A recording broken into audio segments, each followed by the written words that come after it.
Sabi niya, may G-loan katanungan po ako. Ano po kayang mangyayari kapag nag-advance full payment ako sa G-loan?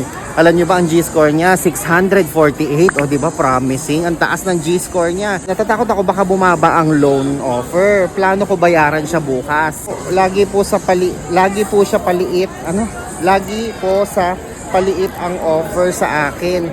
From 15K naging 3K.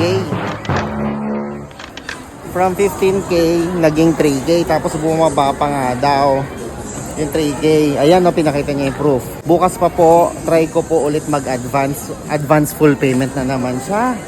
So ito, meron po kasi akong experience before from 1K offer. Then nag-advance ako kahit walang text message na offer.